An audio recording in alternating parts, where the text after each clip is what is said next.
Hello guys, welcome to Rakshu my well channel. இந்த சேனலை கண்டினியூவாக பார்த்து சப்போர்ட் பண்ணுற எல்லா வியூவர்ஸ்க்கும் ரொம்ப தேங்க்யூ. இன்றைக்கி என்ன ஒரே சர்ச்சு லைட்டிங்ஸோடு காமிக்கிறேன்னு தானே பார்க்குறீங்க? ஆமாங்க, டிசம்பர் தொடங்கிருச்சு இல்லையா? ஸோ கிறிஸ்மஸ் சீசன் இல்லையா? வியூவர்ஸ்க்கு வந்து பார்த்திங்கன்னா நம்ம கிறிஸ்மஸ் டிஷ்ஷஸ் வந்து செஞ்சு காமிக்கலாம். அதில் ஃபஸ்ட்டு வந்து ப்ளம் கேக் செய்யலாம். இதை ஸ்டெப் பை ஸ்டெப்பாக சொல்கிறேன். ஸ்டெப் 1 வந்து சோக்கிங் மெத்தட் பார்த்துடலாம். தேவையான ட்ரை ஃப்ரூட்ஸ் என்னென்னு பார்த்துடலாம். 100 கிராம்ஸ் அளவுக்கு பிளாக் ரைசின்ஸ்னு சொல்கிற பிளாக் கிறிஸ்மஸ். இது வந்து 100 கிராம்ஸ் வந்து நார்மல் கிறிஸ்மஸ் பழம். 100 கிராம்ஸ் செரி எடுத்திருக்கேன்.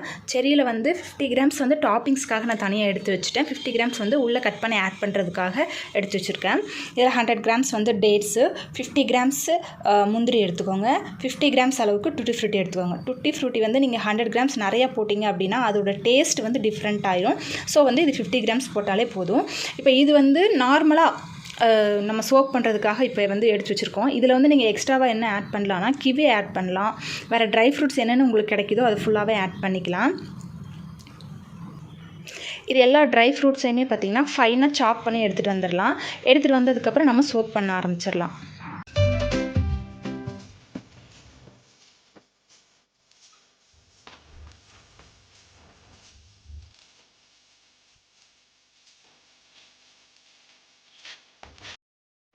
இப்போ நான் எல்லா ட்ரை ஃப்ரூட்ஸையுமே ஃபைனாக சாப் பண்ணி எடுத்துகிட்டு வந்துட்டேன். நெக்ஸ்ட் மெத்தட் பார்த்திங்கன்னா சோக்கிங் மெத்தட். சோக்கிங் மெத்தட் நிறைய டைப்ஸ் ஆஃப் சோக்கிங் இருக்குது. ஃபஸ்ட் டைப் வந்து ரம்மில் சோக் பண்ணுவாங்க. அது வந்து ஆல்கஹாலோடு சேர்ந்தது, ரொம்ப எக்ஸ்பென்சிவாக இருக்கும். அதே டைம் பார்த்திங்கன்னா 1 year 6 months 5 monthsன்னு சொல்லி சோக் பண்ணுவாங்க.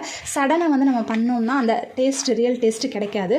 பட் ஆனால் என்னால் அவ்வளோ டைம் நான் சோக் பண்ண முடியலை, எனக்கு சடன் ஆர்டர்ஸ் வந்துருச்சு, இல்லை அப்படின்னா நான் வீட்டுக்கு செய்ய போகிறேன் அப்படின்னு சொல்லும்போது நீங்கள் ஆரஞ்சு ஜூஸ் யூஸ் பண்ணிக்கலாம். பட் பேக்கடு ஆரஞ்சு ஜூஸ் மட்டும்தான் யூஸ் பண்ணணும். அப்போ தான் செல்ஃப் லைஃப் வந்து ரொம்ப நாள் வரும். ஏன்னா ஆல்ரெடி அதில் ப்ரிசர்வேட்டிவ்ஸ் இருக்குது இல்லையா? எந்த பிராண்ட் வேணால் நீங்கள் வாங்கிக்கோங்க. பட் வந்து பேக்கடு ஆரஞ்சு ஜூஸாக இருக்கணும்.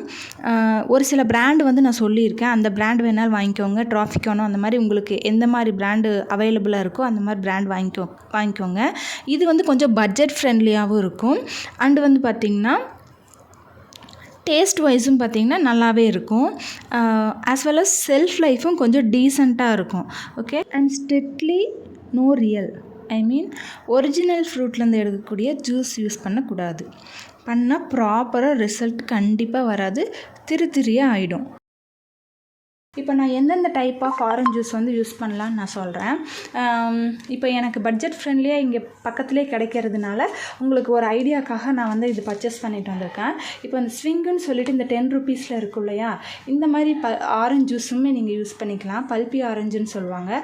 இதுவுமே வந்து உங்களுக்கு நல்ல ரிசல்ட் கொடுக்கும். அப்படி இல்லைன்னா இந்த மினிட் மைடில் இருக்கும் இல்லையா? இந்த மினிட் மைடில் இருக்கிறது நீங்கள் வந்து யூஸ் பண்ணலாம். இதுவுமே வந்து ஒரு நல்ல ரிசல்ட் கொடுக்கும். ரம் யூஸ் பண்ண விருப்பம் இல்லை, ஃப்ரூட் ஜூஸ் யூஸ் பண்ண எனக்கு விருப்பம் இல்லை. ஆனால் எனக்கு வந்து ரம் யூஸ் பண்ணால் என்ன ஃப்ளேவர் வருமோ அது அப்படியே வேணும் அப்படின்னா என்ன பண்ணணும் அப்படின்னா வைன் யூஸ் பண்ணிக்கோங்க. அது பெஸ்ட் வேவாக இருக்கும். Immediate soaking, 1 year soaking, 1 month soaking, 1 day night soaking, இந்த மாதிரி எது பண்ணாலுமே என்ன டிஃப்ரென்ஸ் இருக்கும் அப்படின்னா இந்த ஃப்ரூட்ஸோட சாஃப்ட்னஸ் வந்து டிஃப்ரெண்ட் கொடுக்கும். ஓகேவா? இப்போ நான் வந்து இந்த ஜூஸ் வச்சு உங்களுக்கு வந்து சோக் பண்ணி காமிக்கிறேன். ரொம்ப அதிகமான அளவில் இது பண்ண தேவையில்ல. நம்மளுக்கு கொஞ்சம் ஓரளவு கம்மியாக இருந்தாலே போதும். ஏன்னா நம்ம வந்து உடனே சடனாக 1 hourக்குள்ளே பண்ண போகிறோம் இல்லையா? அப்புறம் ரொம்பவே லிக்விடி ஆயிரும். இந்த எல்லா இடத்துலையுமே போய் அந்த ஆரஞ்சு ஜூஸ் பட்டாலே போதும். இந்த எந்த அளவுக்கு ஊற்றணும்னு சொல்லிவிட்டு உங்களுக்கு நான் காமிக்கிறேன். இப்போ நான் ஆரஞ்சு மிக்ஸ் பண்ணியிருக்கேன் பார்த்தீங்களா? இது வந்து நிறைய பேர் ரம் யூஸ் பண்ணும்போது என்ன பண்ணுவாங்கன்னா இந்த லெவலுக்கு வந்து ரம் வந்து நிறைய ஊற்றி சோக் பண்ணுவாங்க. ஏன்னா அது 1 year 6 monthsக்குன்னு சொல்லி சோக் ஆகணும்ல. நம்ம சடனாக பண்ண போகிறதுனால ரொம்ப அப்படி நிறைய ஊற்றி வந்து நீங்கள் ஊற வைக்க வேண்டியதில்லை. ஜஸ்ட்டு எல்லா இடத்துலையும் போய் அந்த ஜூஸ் வந்து மிக்ஸ் ஆனாலே போதும். இது அப்படியே ஒரு லிட் போட்டு ஒரு 2-3 hours அப்படியே ரெஸ்ட்டில் விட்டுருங்க. அதுக்கப்புறம் நெக்ஸ்ட் என்ன ப்ராசஸ்ன்னு சொல்லி பார்க்கலாம். இதுதான் first step and first process. இந்த ப்ராசஸ் நீங்கள் பண்ணி வச்சுட்டு தான் நெக்ஸ்ட்டு கேக்குக்கு பேட்டர் ரெடி பண்ணுறது எல்லாமே வந்து ரெடி பண்ணணும். ஸ்டெப் 1 ட்ரை ஃப்ரூட்ஸ் எல்லாத்தையுமே நம்ம சோக் பண்ணி வச்சுருந்தோம். ஸ்டெப் 2 வந்து இந்த கேரமல் ரெடி பண்ணுறது. இது வந்து ஹோம்மேட் மொலாசஸ்ன்னு சொல்லுவாங்க. இந்த கேரமல் ரெடி பண்ணுறது உங்களுக்கு வேணும் அப்படின்னா சொல்லுங்கள், நான் வீடியோ தனியாக வந்து போஸ்ட் பண்ணி விட்றேன். இது ஆல்ரெடி நான் ரெடி பண்ணி வச்சுருக்கிறதுனால ஸ்டெப் 2 வந்து நான் ஸ்கிப் பண்ணிக்கிறேன். ஸ்டெப் 3 வந்து பார்த்திங்கன்னா, ஒரு எம்டி பவுலில் க்ளீனான பவுல் எடுத்து அதில் ஒரு 4 எக்ஸ் வந்து ஆட் பண்ணிக்கலாம். ஆட் பண்ணிவிட்டு அதில் கொஞ்சம் சால்ட் வந்து 1 பிஞ்ச் போட்டால் போதும். நெக்ஸ்ட்டு ஒரு 2 டீஸ்பூன் வந்து வெனிலா எசன்ஸ் ஆட் பண்ணிக்கிறேன். இது கூடவே பார்த்திங்கன்னா ஹோம்மேட் மொலாசஸ் நான் ப்ரிப்பேர் பண்ணி வச்சுருந்தேன் இல்லையா, அதையும் வந்து நான் ஆட் பண்ணிக்கிறேன். ஹோம்மேட் மொலாசஸ்னால் உங்களுக்கு 1 kgக்கு 60 கிராம்ஸ் அளவுக்கு ஆட் பண்ணிக்கோங்க. அதே காஸ்டிக் கேரமல்னு சொல்லிட்டு ரெடிமேடாகவே உங்களுக்கு விற்கிது. அதுனா உங்களுக்கு 4 டீஸ்பூன் அளவுக்கு ஆட் பண்ணிக்கோங்க. இது வந்து நான் ஹோம்மேட் மொலாசஸ்னால் ஒரு 60 கிராம்ஸ் அளவுக்கு வந்து அளந்து எடுத்து வச்சுருக்கேன். அதை மட்டும் நான் இதோடு சேர்த்து ஆட் பண்ணிக்கிறேன். மொலாசஸ் ஆட் பண்ணதுக்கப்புறம் இந்த பவுல் எடுத்து தனியாக வச்சிடலாம். நெக்ஸ்ட்டு ட்ரை இன்க்ரீடியன்ட்ஸ் எல்லாத்தையுமே அளந்து எடுத்துக்கலாம். அதுக்கு ஒரு வெயிட் ஸ்கேல் எடுத்துக்கோங்க. மைதா ஆல் பர்பஸ் ஃப்ளார்னு சொல்லுவோம் இல்லையா, அந்த மைதா வந்து 200 கிராம்ஸ் எடுத்துக்கோங்க. இதில் 200 கிராம்ஸ் தான் மைதா. இது 40 கிராம்ஸ் அளவுக்கு வந்து இந்த பவுலே உங்களுக்கு அந்த வெயிட் கொடுக்குது. ஸோ 200 கிராம்ஸ் அளவுக்கு மைதா எடுத்துக்கோங்க. 1 டீஸ்பூன் பேக்கிங் பவுடர் இது 1/2 டீஸ்பூன்னால் 2 ஸ்பூன் ஆட் பண்ணிக்கிறேன்.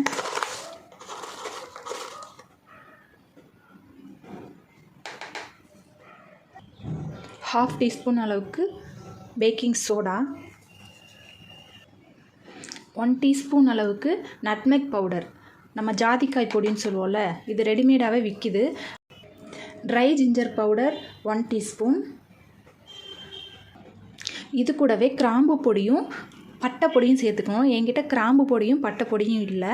அப்படி இல்லாதவங்க என்ன பண்ணலாம் அப்படின்னா, நம்ம வந்து சுகரோட அளவு வந்து நான் சொல்கிறேன். அதுக்கு முன்னாடி நம்ம கொஞ்சம் சுகர் எடுத்துகிட்டு ஒரு 50 கிராம்ஸ் அளவுக்கு வந்து சுகர் எடுத்துக்கோங்க. 50 கிராம்ஸ் கிரானுலேட்டட் சுகர். இது கூடவே என்கிட்ட பட்டை பொடி இல்லை இல்லையா, ஸோ வந்து கொஞ்சம் ஒரு பட்டை அளவுக்கு பட்டை பொடியும், இது வந்து உங்கள் ஃப்ளேவரை பொறுத்து தான். பட்டை ஃப்ளேவர் நிறையா பிடிக்கும் அப்படின்னா நிறையவே நீங்கள் வந்து ஆட் பண்ணிக்கலாம். ஒரு 4 கிராம்பு வந்து இதில் ஆட் பண்ணிக்கிறேன். இது பவுடராக இருந்துச்சு அப்படின்னா நீங்கள் இந்த மைதாவோடையே சேர்த்து ஆட் பண்ணிக்கலாம். பவுடர் இல்லாதனால இந்த சுகரோடு சேர்த்து வந்து நான் பவுடர் பண்ணிக்கிறேன். அப்போ தான் ஃபைன் பவுடர் ஆகும். இது கூடவே பார்த்திங்கன்னா கேரளா ஸ்டைலில் ப்ளம் கேக் பண்ணும்போது ஏலக்காய் பவுடர் ஆட் பண்ணுவாங்க. ஆனால் நம்ம ஊரில் வந்து ஏலக்காய் பவுடர் அவ்வளோவா ஆட் பண்ண மாட்டாங்க. இருந்தாலும் ஒரு ஃப்ளேவருக்காக ஒரே ஒரு ஏலக்காய் மட்டும் போட்டுக்கிறேன். ஏலக்காய் நிறைய போட்டிங்க அப்படின்னா எல்லா ஃப்ளேவரையும் அது டாமினேட் பண்ணிடும். ஸோ ஏலக்காய் வந்து கம்மியாகவே போட்டுக்கோங்க. இப்போ இதை வந்து ஃபைன் பவுடராக வந்து மிக்ஸ் பண்ணி கொண்டு வந்துடலாம். 50 கிராம் சுகரு, தேவையான அளவுக்கு பட்டை, கிராம்பு, ஏலக்காய் வேணும்னா போடுங்க, ஃப்ளேவர் பிடிக்காதவங்க ஸ்கிப் பண்ணிக்கலாம். சுகரை பவுடர் பண்ணி கொண்டு வந்துட்டேன். ஸ்மெல்லு இது அரைக்கும் போதே பயங்கர ஸ்மெல், அப்படியே ப்ளம் கேக் ஸ்மெல்லு வந்து அப்படியே சூப்பராக இருந்துச்சு. அந்த அரோமா வந்து அப்படியே நல்லா இருந்துச்சு. இப்போ இது எல்லாத்தையுமே வந்து ஒரு மிக்ஸ் கொடுத்துக்கலாம். இதில் என்னென்ன போட்டிருக்கோம் அப்படின்னா maida, baking powder, baking soda, nutmeg powder, ஜாதிக்காய் பொடி, ட்ரை ஜிஞ்சர் பவுடர்.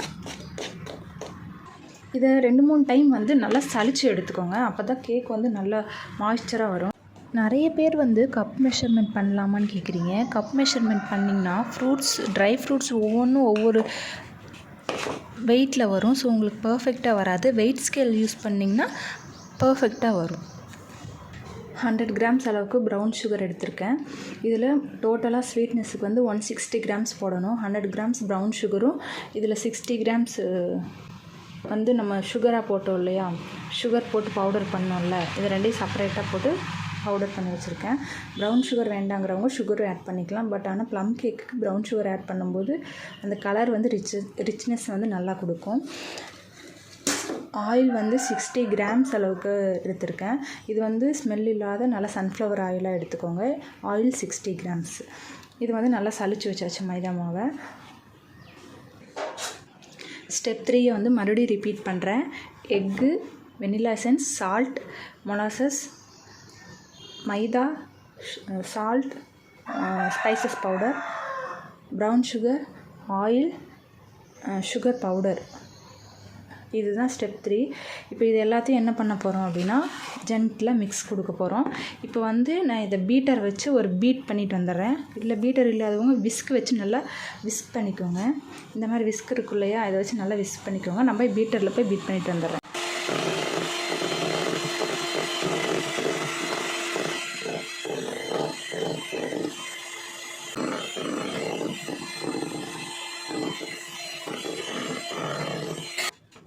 இப்போ பார்த்திங்கன்னா ஓரளவுக்கு ஃபோமியாக வந்து நம்ம பீட் பண்ணி எடுத்தாச்சு. நெக்ஸ்ட் வந்து ஆயில் ஆட் பண்ணிக்கலாம். ஆயில் ஆட் பண்ணதுக்கப்புறம் பார்த்திங்கன்னா ஒரு 3 கவுண்ட்டு தான், 1 2 3 நம்ம அந்த 3 கவுண்ட் பண்ணுற வரைக்கும் அடிக்கணும், அவ்வளோதான். இப்போ ஆயில் ஆட் பண்ணிக்கிறேன். ஆயில் போட்டதுக்கப்புறம் நீங்கள் ரொம்ப பீட் பண்ணிங்க அப்படின்னா கண்டிப்பாக கேக் சொதப்பிடும். இப்போ ஆயில் போட்டதுக்கப்புறம் பீட்டரை வச்சு 1 2 3 அவ்வளோதான். இதுக்கு மேலே பீட் பண்ணக்கூடாது. இந்த ஸ்டேஜில் உங்களுக்கு வேணும்னா ரிச் ஃப்ளேவர் வேணும் அப்படின்னா பட்டர் கொஞ்சம் வேணால் ஆட் பண்ணிக்கோங்க. இன்றைக்கி நான் வந்து கமர்ஷியலாக செய்கிறதுனால நான் இன்றைக்கி பட்டர் ஆட் பண்ணலை. இந்த எக்கெல்லாம் பீட் பண்ணதுக்கப்புறம் உங்களுக்கு வேணும்னா நீங்கள் வந்து பட்டர் சேர்த்துக்கலாம். இப்போ வந்து நான் இந்த பவுடர் பண்ணி வச்சுருந்தோம் இல்லையா சுகரு, அதை வந்து ஆட் பண்ணிக்கிறேன். ஆட் பண்ணிவிட்டு ஜென்டிலாக ஒரு மிக்ஸ் கொடுத்துருங்க. கொடுத்துட்டு ப்ரௌன் சுகர் எடுத்து வச்சுருக்கோம் இல்லையா, அந்த ப்ரௌன் சுகர் வந்து ஆட் பண்ணிக்கலாம்.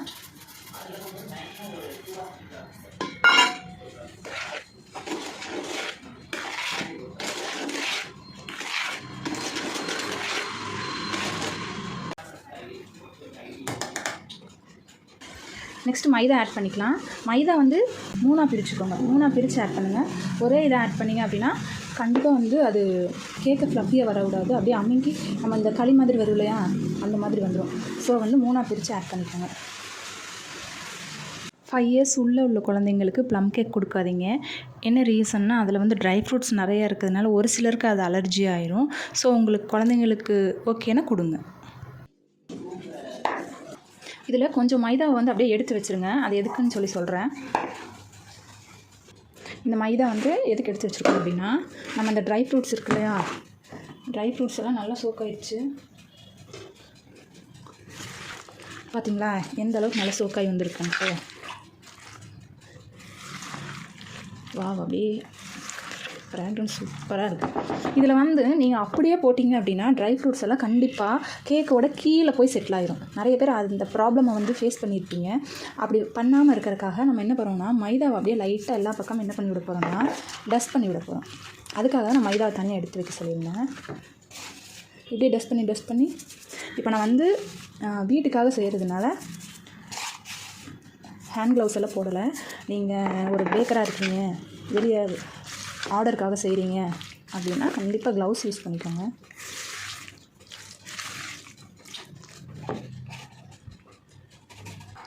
நிறைய பேருக்கு ஒரு டவுட்டாக இருக்கும், மைதா ஆட் பண்ணுறதுக்கும் ட்ரை ஃப்ரூட்ஸுக்கு என்ன கனெக்ஷன் இருக்குது அப்படின்ட்டு. ட்ரை ஃப்ரூட்ஸோட டென்சிட்டி வேறு, மைதாவோட டென்சிட்டி வேறு. ஸோ நம்ம பேட்டர் ஆட் பண்ணி வச்சுருக்கோம் இல்லையா, அதில் போட்டோம் அப்படின்னா ட்ரை ஃப்ரூட்ஸு பூரா அடியில் போய் செட்டில் ஆயிடும். அதனால தான் கொஞ்சம் மாவோடு மிக்ஸ் பண்ணி போட்டோம் அப்படின்னா நம்ம மிக்ஸிங்கோட அங்கங்கே நம்மளுக்கு ஃப்ரூட்ஸ் வந்து சாப்பிட்றதுக்கும் நல்லாயிருக்கும். கண்டிப்பாக ஒரு டைம் ட்ரை பண்ணி பார்த்துட்டு எப்படி இருக்குன்னு சொல்லுங்கள். என்னோடய நம்பர் கூட கொடுத்துருப்பேன். நிறைய பேர் ட்ரை பண்ணி பார்த்தீங்க அப்படின்னா என்னோடய நம்பருக்கு வாட்ஸ்அப் பண்ணுங்கள். நானும் பார்க்குறேன் எவ்வளோ பேர் ட்ரை பண்ணியிருக்கீங்கன்ட்டு. இப்போது நம்ம மிக்ஸ் பண்ணி வச்சுருக்கோம் இல்லையா பேட்டர், அதை அப்படியே இதில் ஊற்றி மிக்ஸ் பண்ணிக்கலாம்.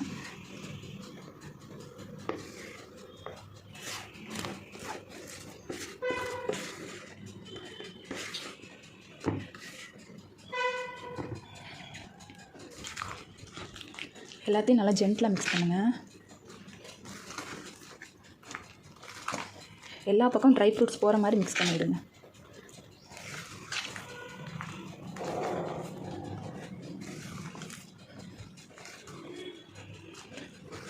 இப்போ அந்த கலர் வருது பார்த்தீங்களா, அதுக்காக தான் நம்ம அந்த மொலாசஸ் ஆட் பண்ணுறது, ப்ரௌன் சுகர் ஆட் பண்ணுறது. Powder sugar granulated sugar, white sugar நம்ம நார்மலாக யூஸ் பண்ணுறதே ஏன் யூஸ் பண்ணுறேன் அப்படின்னா, என்கிட்ட இப்போது பட்டை பொடியும் கிராம்பு பொடியும் இல்லை. ஸோ அதை பவுட்ரு பண்ணுறதுக்காக தான் 50 கிராம்ஸ் ஒயிட் சுகரே எடுத்தேன். இல்லைன்னா நான் full and full brown sugar தான் போட்டுருக்கேன். பார்த்தீங்களா இந்த பேட்டரோட டெக்ஸ்டர் எப்படி இருக்குன்ட்டு. பேட்டரோட டெக்ஸ்டர் வந்து ரொம்ப கெட்டியாக இருக்கக்கூடாது, அதே டைம் பார்த்திங்கன்னா ரொம்ப லிக்விடியாக அப்படியே ஊற்றுனது சரசரன்னு ஓடுற மாதிரி இருக்கக்கூடாது. மீடியமாக இருந்தால் தான் மாய்ஸ்சர் வந்து அந்த கேக்கில் இருக்கும். இப்போது மிக்ஸ் பண்ணதுக்கப்புறம் ஒரு 8 இன்ச் ட்ரேவை வந்து நான் ஆல்ரெடி பார்ச்மெண்ட் பேப்பர் போட்டு வச்சுருக்கேன். இது 8 இன்ச்சு. இதுக்கு வந்து நீங்கள் 9 இன்ச் வச்சுக்கலாம். 8 இன்ச்சில் ரவுண்ட் டின்னு வைக்கலாம். இன்றைக்கி வந்து எனக்கு கொஞ்சம் ஹைட் கிடைக்கணும், கடைக்கு சேல்ஸுக்கு கொடுக்கறதுக்கு வந்து பீஸ் போட்டால் எப்படி வரும்னு ஒரு ஐடியாக்காக நான் வந்து ஒரு 8 இன்ச்சில் ஹைட் கிடைக்கிறதுக்காக நான் வந்து இதில் பேக் பண்ணி நானே ஃபஸ்ட் டைம் ட்ரை பண்ண போகிறேன். இதுக்கு முன்னாடி ரவுண்டு பண்ணியிருப்போம், அதே மாதிரி பெரிய லார்ஜில் பண்ணியிருப்போம். இன்றைக்கி தான் இந்த 8 இன்ச்சில் ட்ரை பண்ணுறேன் ஹைட்டுக்காக. பேட்டர் கன்சிஸ்டன்சி பார்த்தீங்களா, இந்த மாதிரி தான் இருக்கணும்.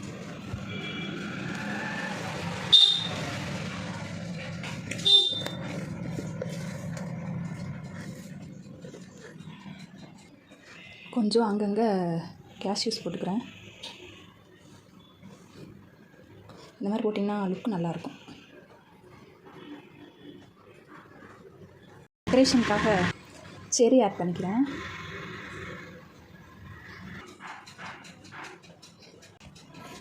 இது டெக்கரேஷனுக்காக நீங்கள் எப்படி வேணால் ஆட் பண்ணிக்கலாம்.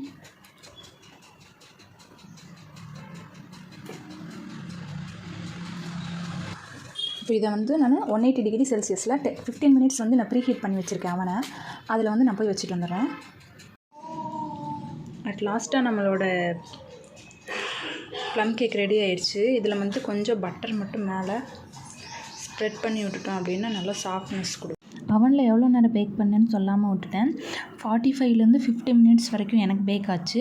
உங்களோட டெம்பரேச்சரை பொறுத்து நீங்கள் செக் பண்ணி பார்த்து கட் பண்ணி காமிக்கிறேன். நல்லா ஆறணும். இன்றைக்கி நைட் ஃபுல்லாக ஆற விட்டாலும் ஓகே தான். மினிமம் 1.5 hours 2 ஹவர்ஸாவது ஆறுனா தான் ப்ளம் கேக் வந்து டேஸ்ட்டு. கட் பண்ணும்போதே அந்த சாஃப்ட்னஸ் வந்து நல்லா ஃபீல் பண்ண முடியுது. ஃப்ரூட்ஸ் வந்து எல்லா இடத்துலையும் ஈக்குவலாக மிங்கிள் ஆகிருக்குது நல்லா தெரியுது.